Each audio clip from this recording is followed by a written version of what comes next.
So I'm Melanie Schmidt and with Timpano Consulting, and thank you all for joining us today for our virtual conversation about strategy.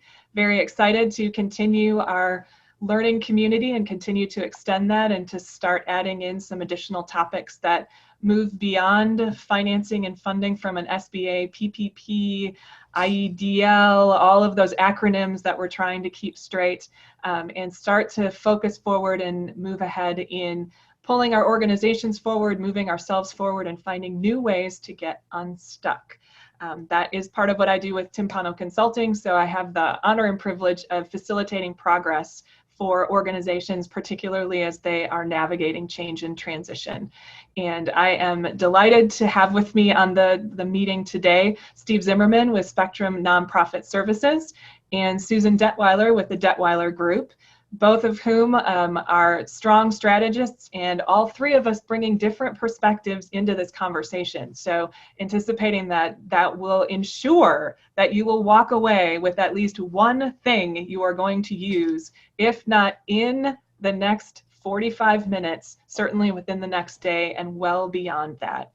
As we look through our flow of what we'll be going through, we'll be doing a bit in terms of just setting that organizational stage. What are some of the things we can be doing to assess our place in the landscape? Then we will move into focusing forward and driving decisions. What are some of those critical considerations that we need to have in order to move beyond business as usual?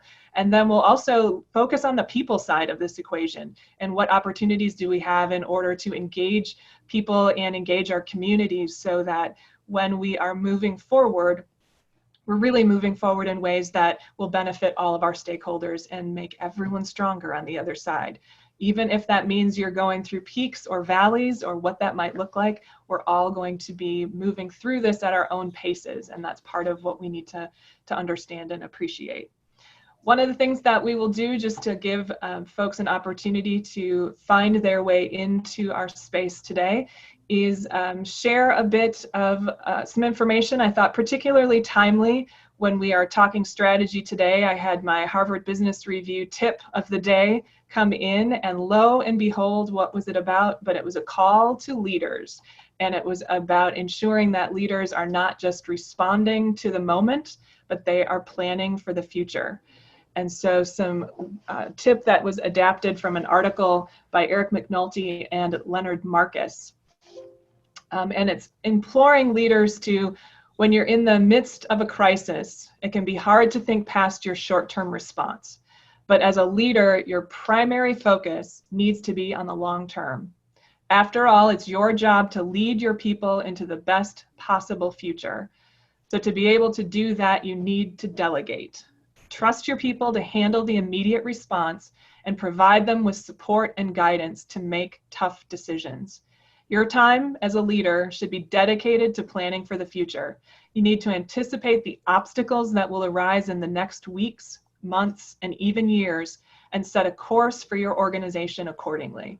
If you can focus on what lies ahead rather than what's happening now, you're more likely to emerge from the crisis stronger than before.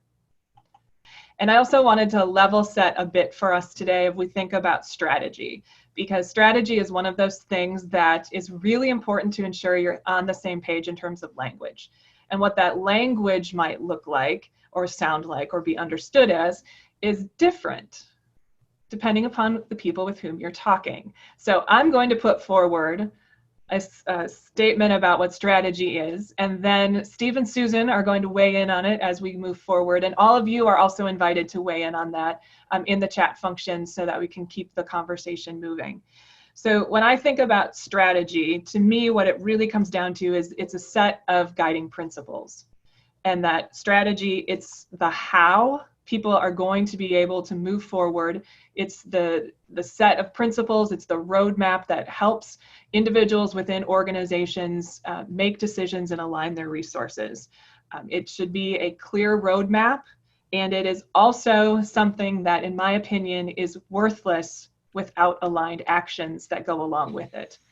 And so to me, that's critical. Strategy is about execution and action, and ensuring that there is alignment for those within an organization to drive resources to allocate those. And it is not a mission, it is not a vision, it is not a set of values. It is something very distinct and something that's very organic. So I will put that out as the platform through which I'm approaching this conversation. And then we'll invite Steve, you first, to tell a little bit about who you are, what's your story, and what are you seeing out there on the horizon for nonprofit leaders as they think about moving their organizations forward. Well, thank you, Melanie. And it's great to be here with you today and in conversation with all of you on this call. So thank you for that opportunity. So I'm joining you today from Milwaukee, Wisconsin, where I'm the principal at Spectrum Nonprofit Services. My story, I'll just give a little bit of background, is I actually come at this from a finance and business point of view. I'm a CPA by training. I always tell people so the numbers don't necessarily scare me, and that's kind of the way my head will work.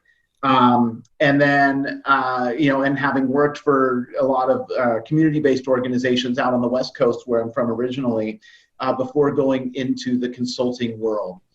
And I think as we're thinking about this, and as we start to kind of think about where are organizations now and what does the strategy look like in the future, what I want to kind of tee us off with today is a little bit of a framework as to how we're approaching it, and then kind of some action steps that we're saying people should follow. So let me see if I can actually pull this up. There we go. So we're really looking at this as kind of, a three-phase process. And the first phase, is around crisis management. I think we've all been in there kind of working from day-to-day, the day-to-day mode. How have we pivoted and changed our programs? What does that look like? What's our cash position?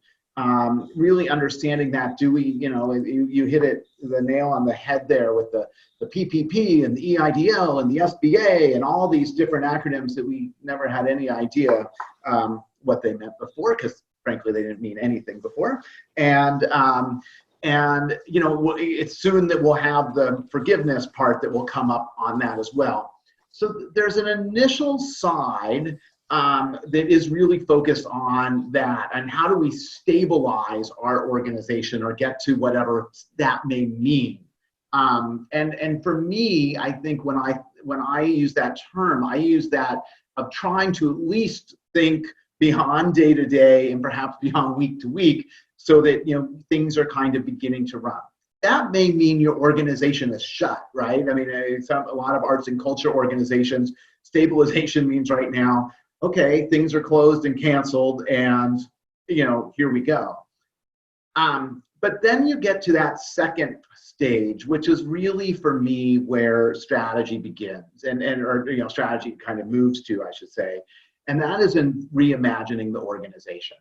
I believe strongly that we're not going back to January, right? I mean, it's not like things are going to suddenly pick up and be wonderful, and I get it that is terrifying for some. I actually personally think it's really exciting, because I think we are at this moment where we have an opportunity to reimagine our organizations and to really think about, what do we want our organization to be like in the future. And we always ask the question when we do strategy work, we lead with this question that says, if you went away today, who would it matter to and why? I think that question right now is a little bit chilling to organizations, because going away today might be realistic. But to me, it gets to that core of impact. What's the impact we're trying to create for our organizations, for our community rather? What's the impact we want to have? Who are we trying to work with? Really getting that and leading with that piece, right? And then from there, kind of thinking about people, who do we need? How are we making sure that we are building, if we're reimagining our organizations, how do we build a diverse, equitable, and inclusive organization from the beginning, So who's at the table in these discussions, and how do you have that? And then, inevitably the conversation turns to finances. What will it cost to actually have impact? How do we balance those things in our community?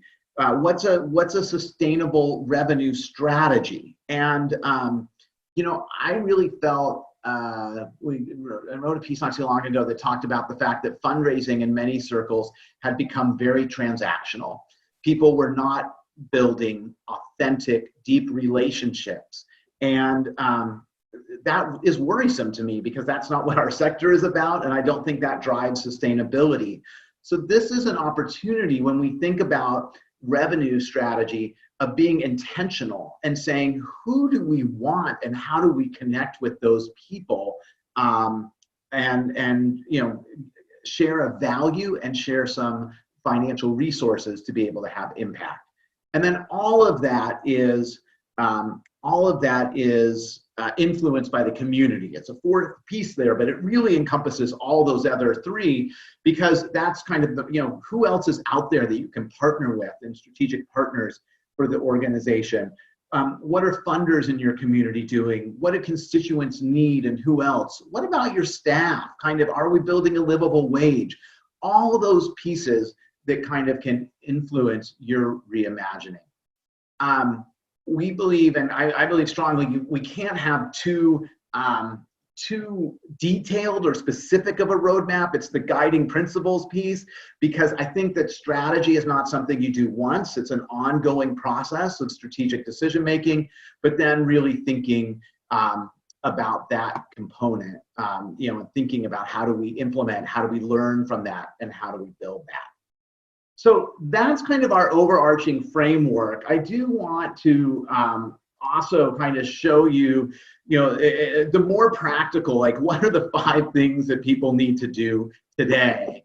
And so this is kind of our 5 kind of pieces that we put out there. First, for me, is understand your cash position, because that's going to be your runway. That's going to tell you how long do you have to make strategic decisions.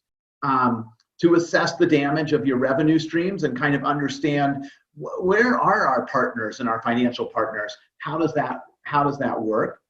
To look at the dual bottom line, right? I mean, in these moments of crisis and throughout, it'll be easy to focus on the finances.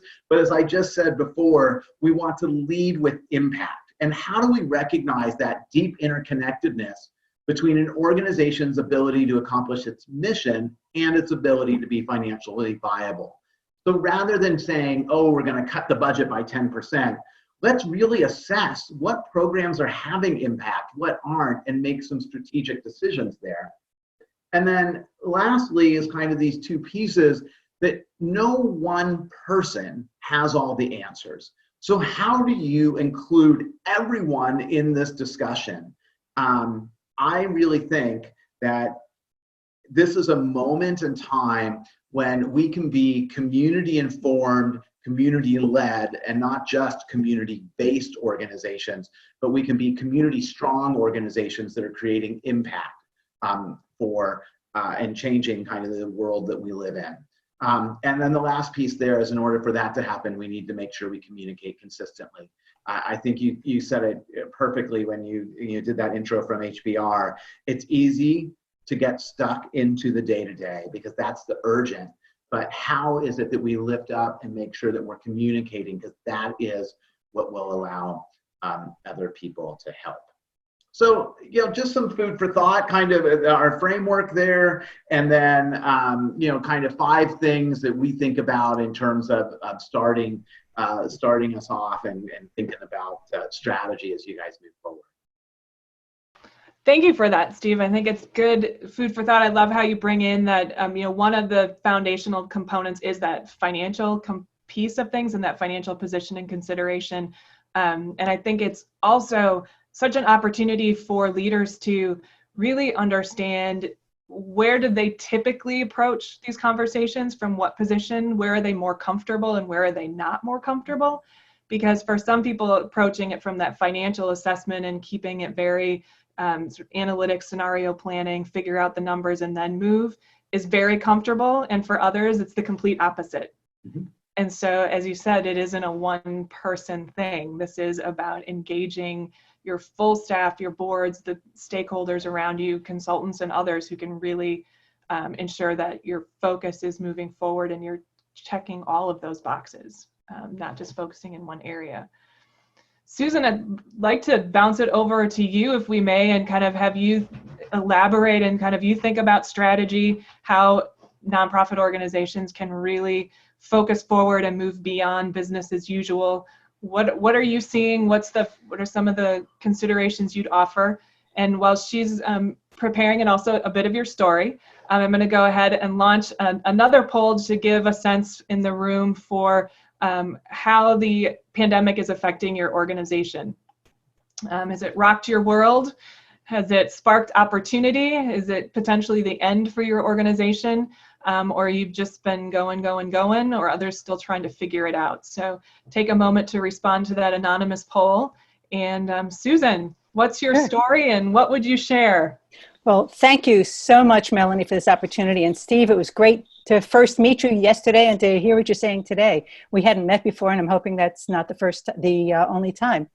I'm Susan Detwiler. I'm president of the Detwiler Group, focusing on strategic planning, governance training, and facilitating retreats, and especially decision-making for nonprofits when sometimes you have a bunch of people coming together and you need somebody to facilitate that. My background is I've got about half my adult life in the corporate world, and then the last 18 years have been in the nonprofit world, including 5 years as a CEO and many years on boards. So I've got that whole 360 view, licensed standards for excellence consultant and a Creating the Future fellow. What I'm seeing right now is that people are actually in different stages of grief right now over what they've lost and what they can no longer do. Some people are personally affected more than others, and within your own organizations, you're dealing with people who have lost their jobs and income, or working and homeschooling at the same time, or they're completely isolated. Clients are in the same position or worse. Board members are also in that full spectrum of what are they dealing with. And to the point that last week, I was still teaching people how to use Zoom for board meetings, much less having to try to teach your board, okay, now to pivot them to now think about, this is our current reality. We need to be thinking about the things that Steve's talking about. So leaders react to uncertainty in a lot of different ways. Some shut down, others embrace this as an opportunity for change. And I think that's what Melanie was talking about when she gave us that HBR quote, is that we can use this as an opportunity for change, but making sure that we take into account that we're dealing with people who are in all these different stages of grief, even as we're planning. And your colleagues are all having to deal with the same thing. So you're having to plan, we all are, for an unknown future. We have to build a lot of different scenarios based on things that we know for certain, things that we think are more or less likely, maybe some unknown unknowns. And what's becoming clear is that organizations that have built good relationships with their peers and have networks are stronger as they're approaching funders, as they're approaching the government, as they're approaching their banks in their voice and their advocacy. And what we're seeing right now, one of the things that I would hope that we continue to see, is that there's doing a lot of helping of each other. And that means that the imperatives are that organizations can no longer be lone rangers. So I want to show you a model of vision-based planning. And I agree with Melanie that a strategic plan without accountability, without who's going to do what and by when, is a wish list. And you've got your vision, you've got your mission, you're going to do all of this by adhering to your values, but unless you have that roadmap with where you're going to stop and look around and say, does this need to change? Does it need to be tweaked? And to celebrate your accomplishments. Yeah, it's a wish list. So I'm going to show you this model that we use, that we developed through creating the future. What we're doing is we're starting with your desired outcome. Where do we want to be? And in this situation, you're probably going to have several different potential desired outcomes. You're going to be asking yourself, as you look at those outcomes, who else cares about this particular thing that we want to do for our clients, for our patrons, for the community? Who else is in this orbit? And not just nonprofits, government, for-profit, individuals, donors. Who else is there that cares about that? And keep that in mind. But when you talk about what needs to happen for that outcome to be to become a reality, you have to think about not just what actions will create that outcome, but what really needs to be in place for that outcome to become a reality. Here's the model. It starts with your desired outcome. That vision, and it could be the vision for the community, it could be the vision for a conversation you're having with a donor. But whatever that outcome is, it could be a vision for your organization, for the community, for one particular program in it. Then you start thinking about, if you want that to become a reality, what needs to be in place? Who needs to be involved, and what do they need for that to be in place? What conditions need to be, what are the conditions that need to happen before that can be the reality? You can say that we need more money, which is usually the first answer I get from board members. The next question is, yes, you might need more money, but what is that money supposed to be buying you so that you can make this happen? Because once you know what they are that needs to happen, what you would buy with that money, then you can start looking at other people in the community who might have those things, and you don't have to spend your money on it. That's where your networking comes in. So what do they need?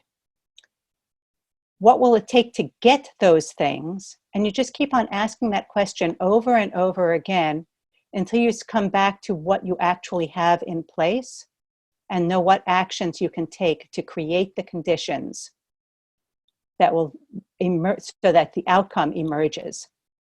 This is how we do planning. Start with the end in sight and don't jump from the actions to the end, which is what it's so easy to do. I want my donor to, let's take this very concrete example. Our donor has given us restricted funding. We want that donor to unrestrict that funding right now. So you go and ask them. Well, just asking that donor to unrestrict the funding might get you that. But if instead you start by saying, what does the donor need to know? What do they need to believe? What do they need to feel? And then how can we make them feel that way? How can we make them have that information? Then you're much more likely to get that unrestricted funding. What do you need? What do you need in order to do that? What do you already have? And then, just like Steve said, look into the community. Who has the rest of what you need? What else? Who else is invested in this particular outcome? And I'm going to show you, where's the, there it is. But skipping over people makes change a lot harder, if not impossible. When you're looking at doing something different for your organization, remember that Janus in accounting is just as important as your clients. If you're coming at starting a whole new software system or a whole new program, remember that the people in accounting, the people in development, the people on the front lines also have to be thought about as you are deciding, as you're taking into account what they need for it to become a success. I think what you've just said there, Susan, is really intriguing, in part because that is how things should be happening under normal circumstances. in terms of if you're really looking to move your organization forward or make it more effective, ensuring that you understand where the people within your organization are, what they're contributing, what they need, how they can move that forward, and what the gaps are, is just really good business practice. And yet right now, as we're dealing in situations where teams are now scattered to the winds or working from different places in different ways, there's so much chaos for some folks going on. To really understand where your team is so critical. So for example, let's say you are opening up in another month. Great. You can open up, you can start slowly bringing out more services to your clients. Your staff still has children at home because the schools are closed. What are they going to be dealing with as you are trying to open up? So it's not just your organization, but each individual person in your organization may be somewhere along that whole spectrum of having to deal with things. Maybe they lost somebody to COVID.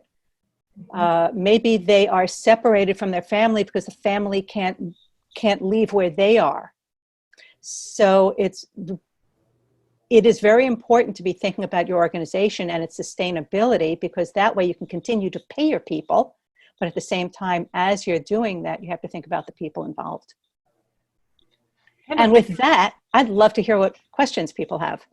Yeah, keep those going. I think also it was good to see that. I always love it when I see organizations who have done their community impact planning or their strategic planning, and they are working on accomplishing it and moving that into action.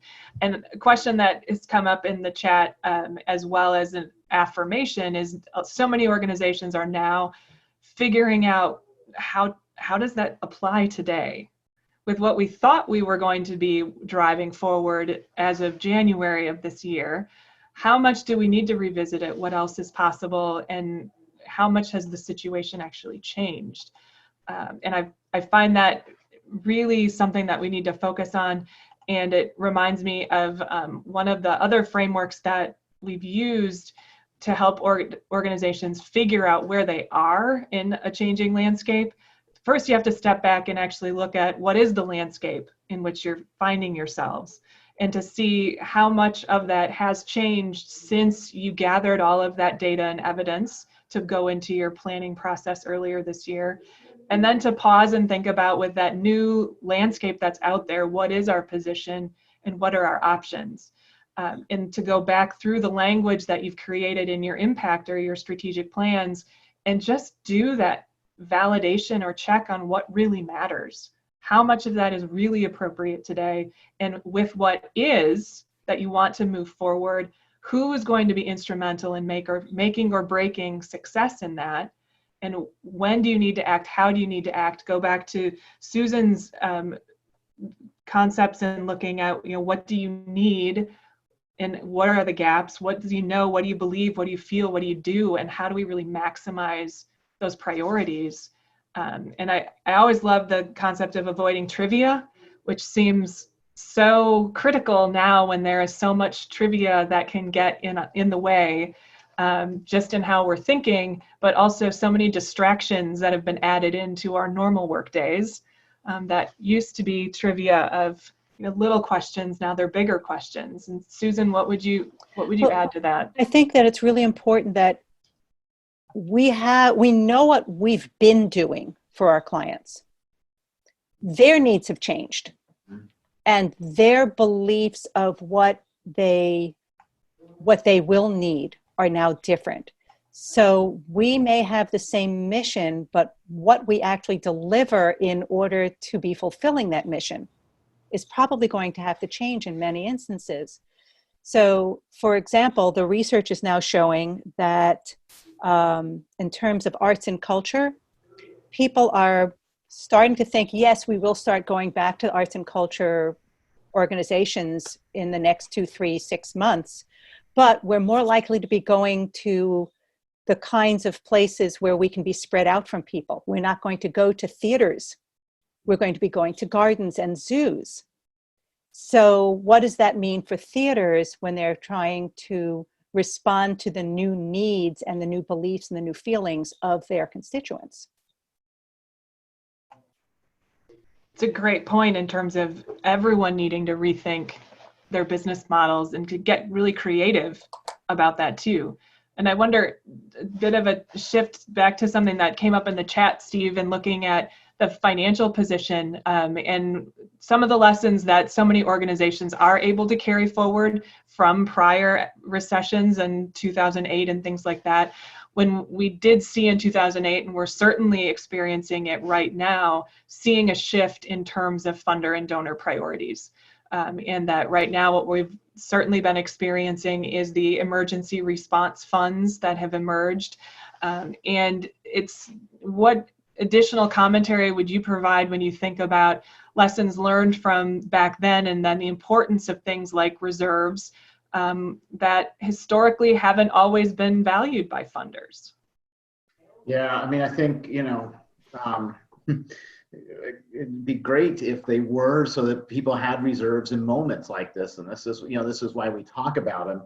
I think that there's a couple lessons from 2008. I think the biggest one that I saw or I think about is how strong paralysis is, right? And part of why we're engaged in this sector is because we are optimists, and there is kind of this optimism that we can change our communities for the better, and the economy is going to come back, right? And so people will put off making strategic decisions because there's so much unknown. And I don't think that that's going to change for any time since. I mean, I watched organizations in 2008 sit there and go through their reserves. They had great reserves until they spent them all down thinking things were going to get better. And by that point, there were not a lot of options left for them. So I think that is, one piece that I would say is that, I think doing some scenario planning and taking action sooner rather than later is essential. I do think, though, from a revenue standpoint, we saw foundations back then shift, but then we also saw once kind of the dust settled, they shifted back to what their priorities were and what their values were. So I think, staying in close touch with those foundations who have funded you in the past and who are trusted partners, I think is essential. More worrisome for me is the fact that, it accelerated in 2008, but since 2002, we've seen a large decline in the number of households who are giving charitable donations. And it corresponds in some degree, people will say, with income inequality, and I think that is true. But there's also been a lot of campaigns that are based on the small dollar donor. I think we really need to think about how are we engaging and valuing everyone who has something to contribute. Time, $10, $1,000, right? And so this is that. I think that is a piece that I'm worried about, that are we going to see another decline in that number as we move forward, and what might that mean? So it's something to really be intentional about as you build plans for the future. I think it's incredibly important, Steve, what Steve just said about paying attention to those smaller donors, but I think we can capitalize on something that's happening right now. If you look around and you watch what's going on, you're seeing a lot of people stepping up to the plate to help their neighbors. It's just happening right now, just spontaneously like that. Small donors, small restaurant owners, the people who are stepping up to the plate. If we can think about ways to capitalize on that impulse to help going forward and maintaining that impulse to help, that may be a way to hopefully harness that impulse to provide dollars. But on top of, and on top of that, I think it's really important that we remember that we're not alone in this. And the organizations that are working together to advocate for funding are doing better than those that are going alone. Mm-hmm. Here in Delaware, the Delaware Arts Alliance has grown, and they were advocating to have their own set of funding to help the arts people through this crisis, whereas one organization was not able to do that, but together they could. I definitely think we're going to see, and I think we've seen that certainly in southern Wisconsin, and I think through good pockets of the state, the collaboration and the efforts of funders also coming together in new ways and in interesting ways. I think was a webinar last week with the Wisconsin Philanthropy Network, and what I would take out of that conversation was an openness among a number of funders to start thinking and acting differently, and a desire on their part to want to become less restrictive or to shift some of that power dynamic. And I think the opportunity that may exist for nonprofit organizations is for those organizations that clearly understand their purpose, understand and can make a clear case for relevance and impact, and who are doing that in a way that can answer the question, how do I demonstrate my responsibility, my fiscal responsibility, my community responsibility in ways that don't have lots of strings attached to it? Nonprofits who can figure that out will have an advantage with funders who are wanting to do that, but need to be able to address the questions about, so if we don't have all of these reporting requirements, how are we going to know that the money was used as it was intended to? Or, so I think there's this interesting kind of shift in questioning that's starting to happen of, what is the case for an individual nonprofit? How does that case become more powerful when it's combined with others and with community interest? And then when you can actually layer in, and this is how we're demonstrating our accountability to you, and it doesn't require someone looking over our shoulder or putting the thumb screws on us. We're professionals. We're doing this because we believe it should be done. Let's move forward. And I think, Melanie, that part of that, and I seeing some of the questions around staff comfort coming in and being back at, that all of this in some ways, as Susan said, starts with people, right? And having empathy. I think that even the pieces that you're talking about, I can put on my strategist hat and say, what you're really trying to figure out is what your niche is and your strengths, and then you see who else has strengths in the community and you partner with them to have greater impact, et cetera. But that is about having candid conversations, and that starts with trust, and so it does come back to, where are people at today? Empathy, leading with empathy, those sort of pieces, so that you can then get to those conversations. And Roulet had, I don't know if it was Roulet who did this, but the idea of the funders are releasing that restricted funding now. They are trusting the organizations now to do right with those dollars.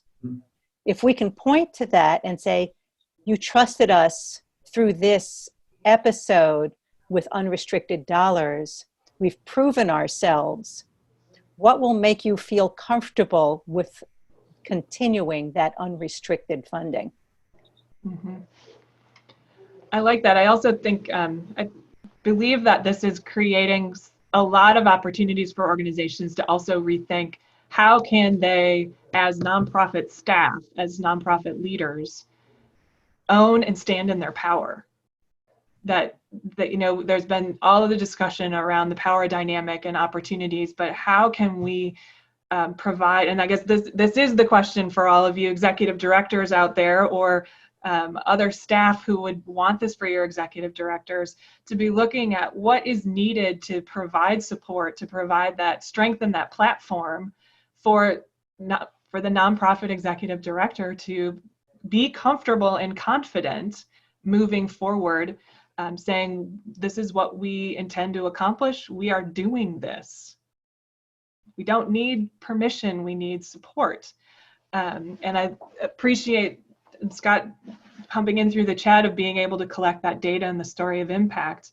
And I think that's, even if they're not asking for it, is so critical, how to be able to be proactive, to get ahead, Right. And figure out a way to collect meaningful data in a way that for some organizations can be really hard.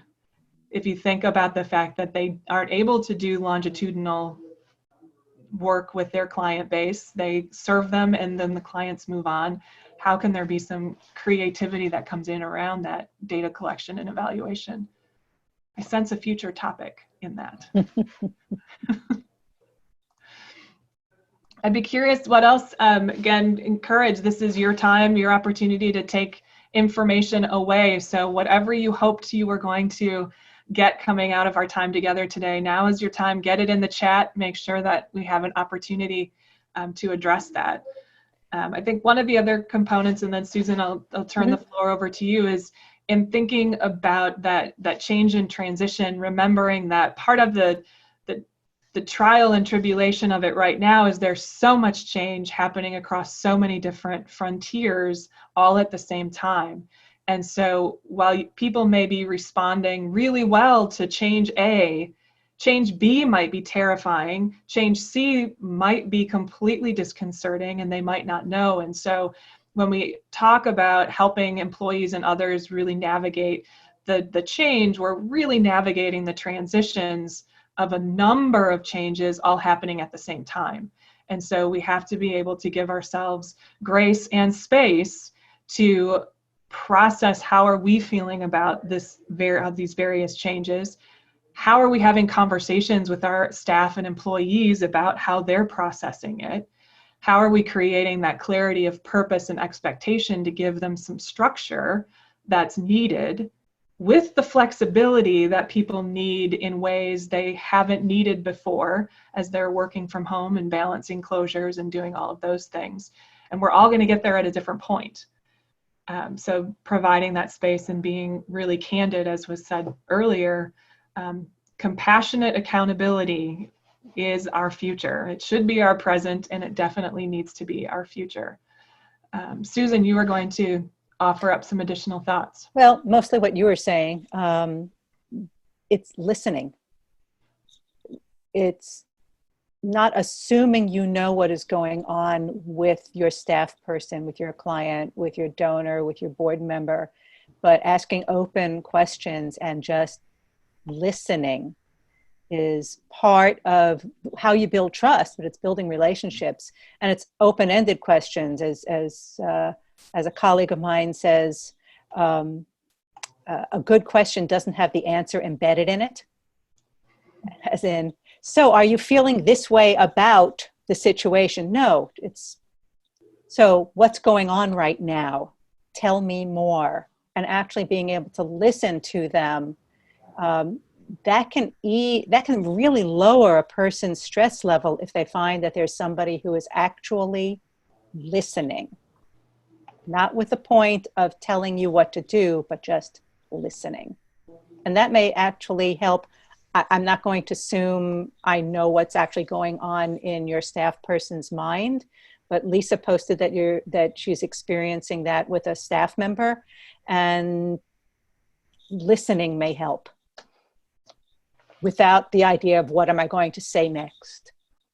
So. And also I think it's that opportunity to deeply listen and to realize that you may need to change your typical response, so that if in fact, for instance, a staff member is paralyzed by fear or does not want to come back into a workplace, what options are now available in this newly discovered world so that perhaps they don't have to come back into the workplace before they're ready, or that there can be some phasing or some different approaches so that the things we're learning now, we can carry forward the good parts of it, and to do that in different ways.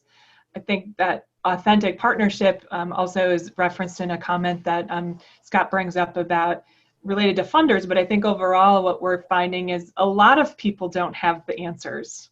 This has been an interesting time where people are feeling, it seems, more comfortable to say, I don't know, and I'd like to talk to you about it.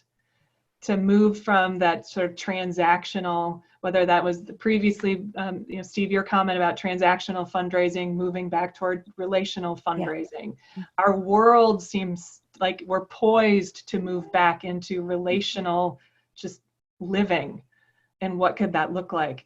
And so being able to pick up the phone, reach out to people that you maybe wouldn't normally have done so, and this is your opportunity or your excuse to be able to do that. It's really wonderful, and I'm finding that people are very open to that, and even to, as experienced through this virtual learning community that we're all creating together, people are willing to roll with it. Well, so let's keep moving that forward. I think Melanie, one of the things to remember, when I first saw that comment, my initial head said, I'd be weary of the person who does know the answer right now, Yeah. But I think one of the things that's different about this crisis from others that we've seen is that it is affecting all of us. Yes, there's varying degrees that affects us, but it's not like, oh, I know someone. There is at least some effect on everyone. And so there is that sense of vulnerability by everyone. And so there's, that is Great what point. creates opportunity for discussion. That's a great point, Steve. It is. And Susan, we'll go to you, and then Steve, come back to you. If you think about what we've all been talking about, the opportunity for nonprofit organizations to really embrace strategy as a way of moving forward, what are your final observations of things that they should take away from this conversation, or seeds that you would want to plant for people? Well, I actually had a whole slide, but it was more based on that planning thing. So I just want to say it's all about the people. It really is. Every single person around us is, as Steve said, we're all affected in some way or another, but recognizing that we're all affected differently. And we can't make assumptions of what somebody else is feeling, thinking, planning, based on what we are feeling and thinking and planning. So regardless of what we plan, remember that there are people involved, and listen to each person that it's going to affect to see what they need in order to accomplish that goal. I'll just leave it at that. Great. I echo those sentiments. I think it is about people. I think it is starting there. And I think it's also about recognizing that you will have a new organization coming out of this. It is not about recreating the past. It is about creating what the future is going to be and imagining what the future is going to be. And so it's, how do you bring the right people around the table? How do you hear the voice of those who aren't at the table? And how do you build from there something that will truly have the impact that your organization wants to have? And I think that, in transition management, they talk about endings, the neutral zone, and beginnings. And we're in the neutral zone now. And there's a little bit of sadness about the end. And there is a lot of confusion and stuff like that about where we go. But it can be a really exciting time as we think about now's the time to build the organization that we've always wanted to be. Thank you both. And I would echo that these are definitely times of opportunity. I think it's important to note that everyone isn't adversely affected by all of this either. And so we're all affected by it, but we all adapt to it and respond to it differently. In some organizations, they went to the new beginning and their people went with them and they're moving. Others are dealing more with the fact that some have moved. They have some folks who are hanging on and others who are waiting to see.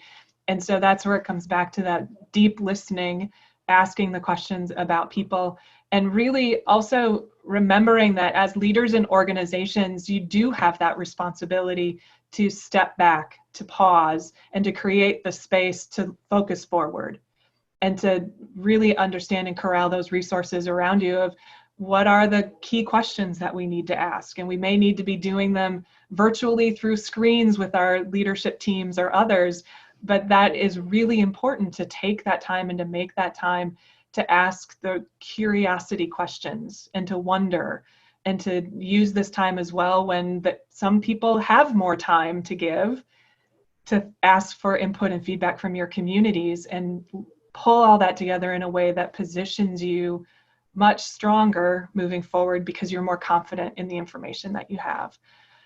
Because I do believe, yes, we are all in this together, and we are all in this as individuals working our way through.